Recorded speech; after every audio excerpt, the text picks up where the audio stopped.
Hello, everyone. Hello, everyone. I am Reverend Shonda Sutton, and I am so excited to have these two wonderful guests with me today. I have with me Reverend Lisa Miller Autry, and she is of Christ Community. And I have to tell you, Reverend Autry is the Director of Finance, she's the Director of Engagement, and she's the Director of Leadership and Development. So that's Reverend Autry. And sitting next to her is Reverend Tanya Neal. And Reverend Tanya Neal is Director of Operations. I said all those titles to say that these two phenomenal women are leading dfree at Christ Community in Richardson, Texas. And we want to talk a little bit about how they implemented dfree there. But first, we want to find out, hello, first of all, and why dfree? Well, first of all, on our side, we're honored to be here. Thank you so much, Reverend Sutton, and honored to Dr. Soaries. We're so grateful to be part of dfree. dfree fits our culture and then takes our church to a different level, another level. So Christ Community, and I should say on behalf of my husband, who's the pastor, Dr. Terrence Autry, so he sends his greetings as well.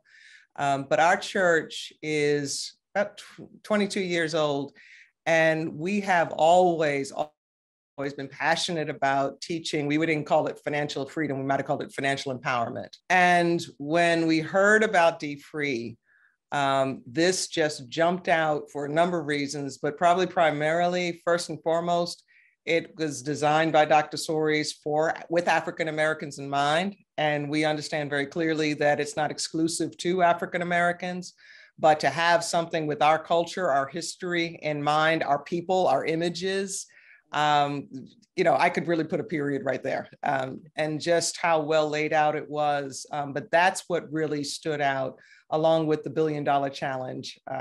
Those things just jumped out to us. Excellent. Well, we're excited to have you as part of the dfree family. And the reason why we are here today is because you all nailed it. You all nailed the way that we envision dfree entering to churches and communities. And I just know that when you embrace the vision, how did you get your members to embrace the vision? I know sometimes we talk about financial freedom or debt. Folks say what goes on in my house stays in my house and they don't want to talk about it. How did you start to introduce dfree to your congregation and how did they receive it? Well, we actually introduced it based on what you had all provided, watching some of the videos online. But the main thing is keeping our congregation, in perspective, what their needs are, what we believe or feel that God is leading us to as to what they need and what they're missing. And so we try to, keep in alignment with the pulse of even Dr. Autry, his sermon series on finances. We do that every single year. And so when Lisa brought dfree to Christ Community, to our letting us know what she experienced when she first heard about it. It was like, yes, this is what we need to provide to our congregation. It's just in alignment with what we do annually. And so we presented it first, launching it with Pastor Sermon, a sermon series. Then we incorporated Wednesday night Bible study. And so it was like an integrated way that we presented it to our congregation. And exactly right. We used dfree's videos, and we launched on July 4th on Sunday morning with the series, and we were showing videos, and we had a panel discussion the second Sunday where our facilitators presented why financial empowerment, financial freedom, financial legacy was important to them. So that was critical, taking it beyond this leadership team, including my husband, but people that the pastor's wife likes dfree, but to have people who are sitting right in the pews with them that they know and they're friends with, to say, no, this is a phenomenal program or ministry, really was part of, we did that very intentionally. Wow. I have to pause on a couple of things. You guys said so much. First of all, you launched on July 4th, which was the world's Independence Day. I thought that was very key.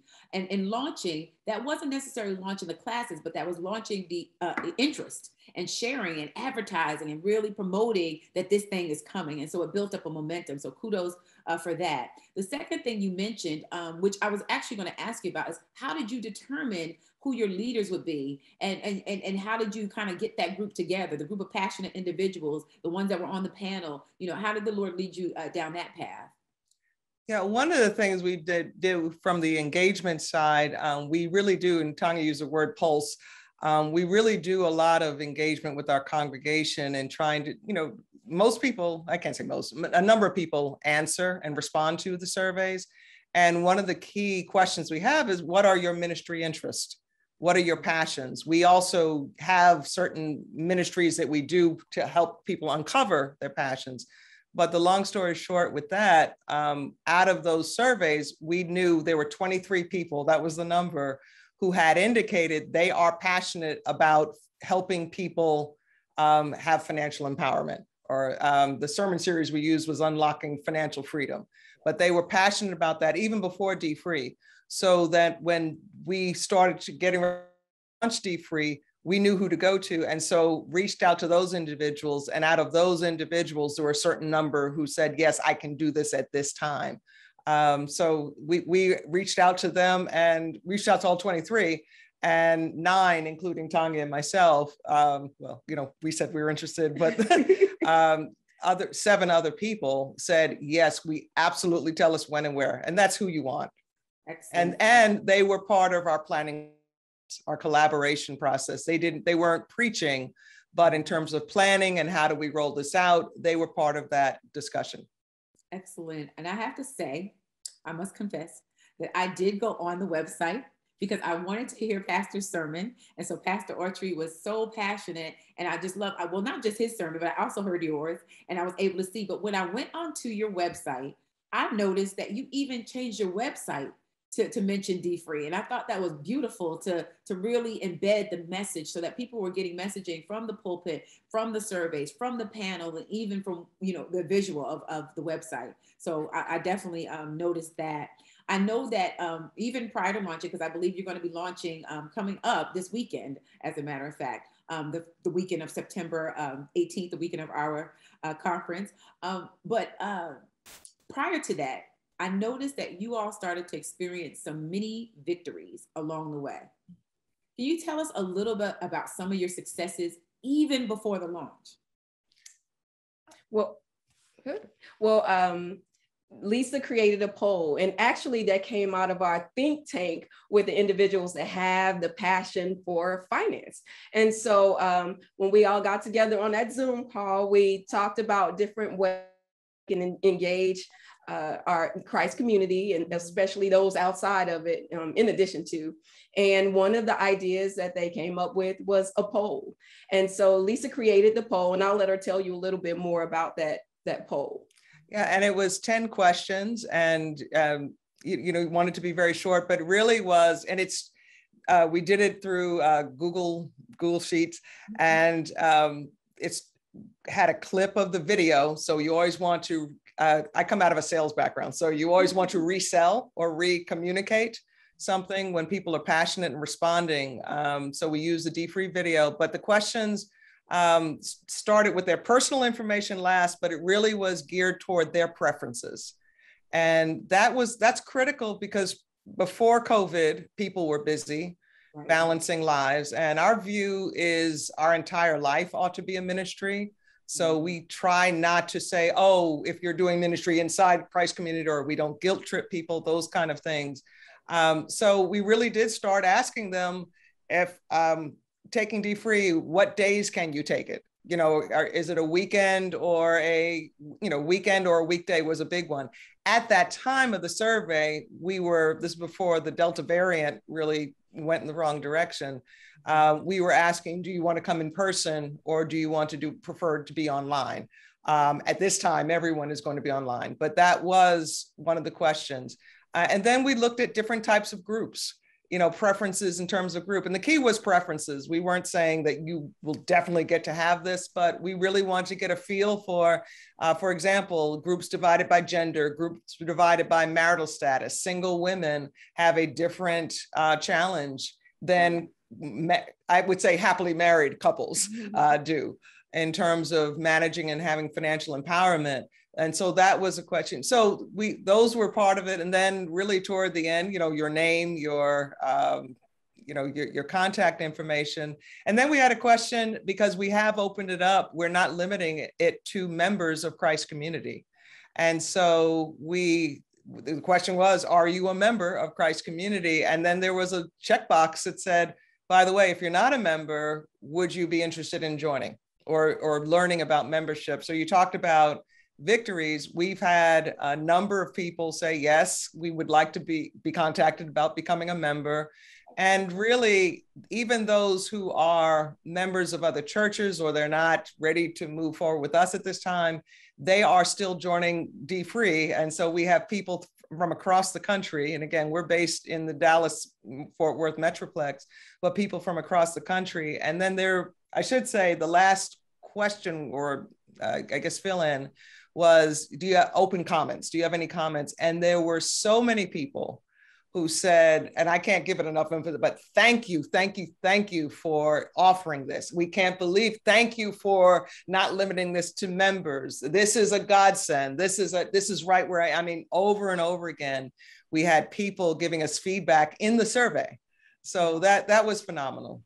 And a huge win is really meeting people where they are. We're not forcing anything upon them. We're saying, we're presenting this tool for you. It's yours if you want it. And so that's a big victory when, 132 people say, yes, we want this. We want this. That's awesome. I love this. Now, let me ask you, you mentioned 132 people. I think it's important to let everyone know the size of your church. I think sometimes when people hear those numbers, they think, oh, it's got to be a mega church. Can you tell us a little bit about the number of congregants you have? We have about 700, maybe 750, and that's including children. That's what we can count on. Sometimes we can make it bigger, but who's on the roll? They got thousands. But no, our church is about 750, including children. Since COVID and we went online a year ago, we do reach more people.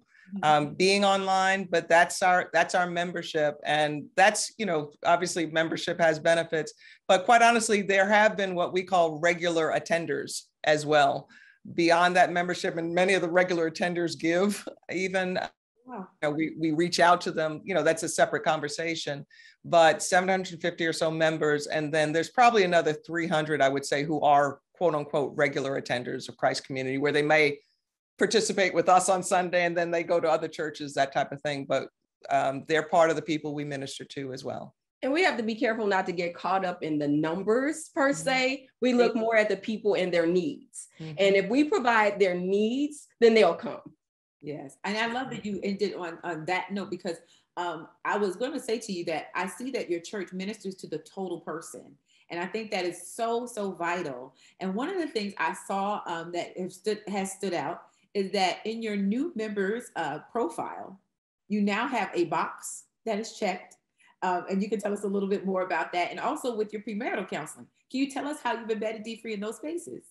New members through our orientation or our new members classes will be introduced to dfree immediately. I mean, it's part of our culture. This is not something that is a theme for 2021 or 2022, and then we're moving. This is going to be ongoing.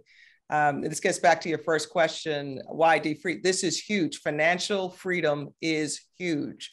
And so the dfree partnership, the dfree ministry that you have, is we look at it as a godsend. So that's what we'll be using that for. And we're excited about that. Well, we are excited definitely to have you. We're excited about how you've embraced dfree, how you've ingrained it with your new members and your couples and all of the wonderful things that you're doing, and how you're ministering to the total person. What I love about it is that you all have experienced some victories, but you've also learned some things. Can you share some of the things that you've learned for those who are seeking to launch dfree, just in the process? Yeah, I'll say this one because this one was on the survey. You can, and this is a learning from my side, in terms of there's a benefit to finding out people's preferences. There can be a downside, which I discovered, from giving too many options. And so by the time we looked at how people responded, we had, there basically, it was too scattered. There weren't enough people in some of the groups. Many people actually, thankfully, were flexible. And so we ended up having, if you do the math, it comes up to be about 132 people. And they're likely, we know some people may not follow through. That is not our goal. If they signed up, they're interested. Right. So we will be following up to accommodate that. But then we expect once it gets launched, there will be other people who are going to try to get in. And another thing, Dr. Shonda, I call you Dr. Shonda. Am I speaking prophetically? Reverend Shonda, another thing that we are going to be incorporating into this, and we'll be able to say that's a win later, are incentives. Just as your program offers incentives, we're going to offer incentives. And on the launch, we're providing the books, Dr. Sori's books, to everyone that signed up.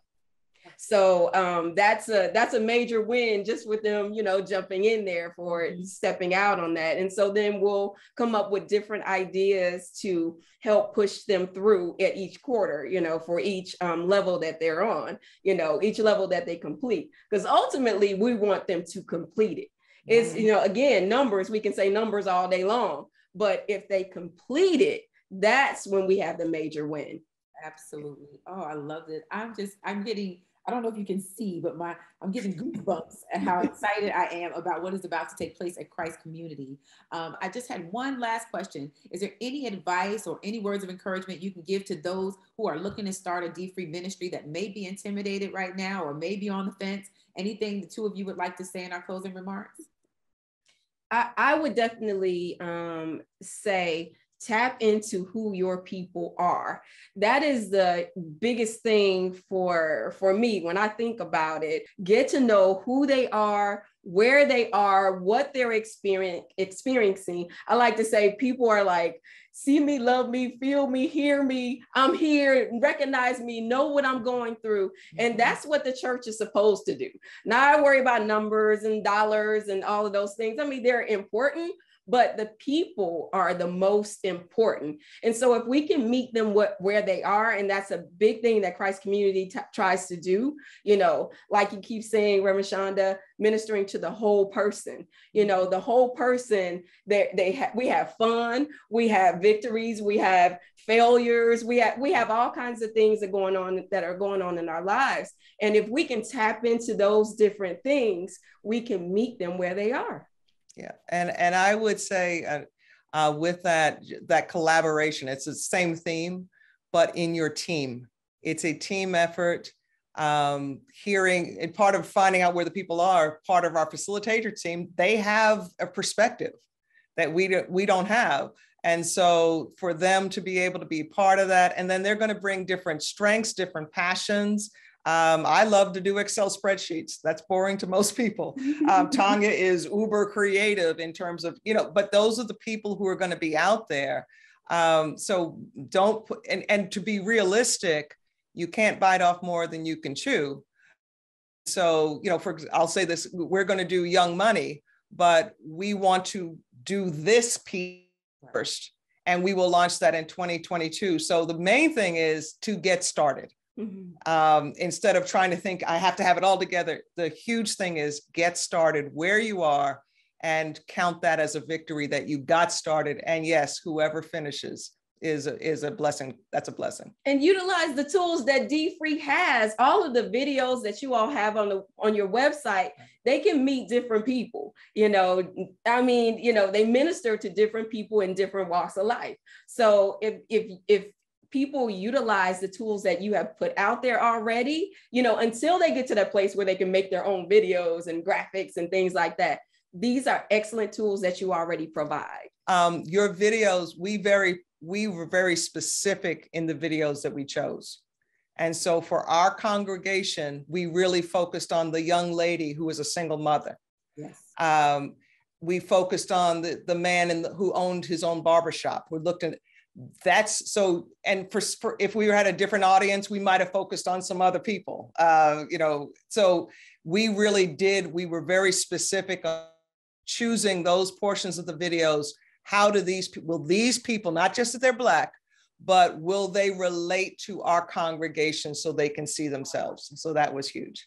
By way of wrap up, I just want to say thank you so much to Reverend Lisa Autry and Reverend Tanya Neal, not just for being our guests today and for blessing us on webinar, but for totally embracing the dfree vision, bringing it to the congregation in a way that the congregation could receive it and running with it. We're really excited to see what is going to take place at Christ Community. Please give our love to Pastor Autry, and we thank you so much for being with us at this year's 2021 dfree Leadership Retreat. God bless you all. Thank you, Reverend Shonda. Thank you. That conversation about dfree and the local church really brought back memories, because I'll tell you this, it's a secret, but we're family, so I can tell you, when we started dfree in 2005 at First Baptist, much of the motivation had to do with the fact that the church was drowning in debt. And the church had some financial challenges that grew out of our construction project. You can read about that in my book. And the dfree strategy was my response to the church's financial needs, and we prioritized the members' financial needs. My position then was, and my position now is, that the church takes care of the people will take care of the church. And so you've seen this example, and we work with local churches. In fact, we work with more what you might call small churches than we do what you might call mega churches, because the mega churches don't seem to need as much help. But the average black church in this country has about 120, 150 members, and we will serve you like your royalty. And these churches give you an example.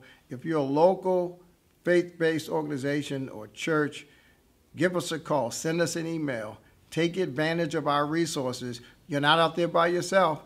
And our resources are being led by somebody whose first church had enough members to fill a chartered bus to go out on Sunday afternoon for a service. So I understand the small church, which I was in much longer than I was in a big church. And I promise you, our staff will treat you with dignity and respect, and what's ours can be yours for the asking.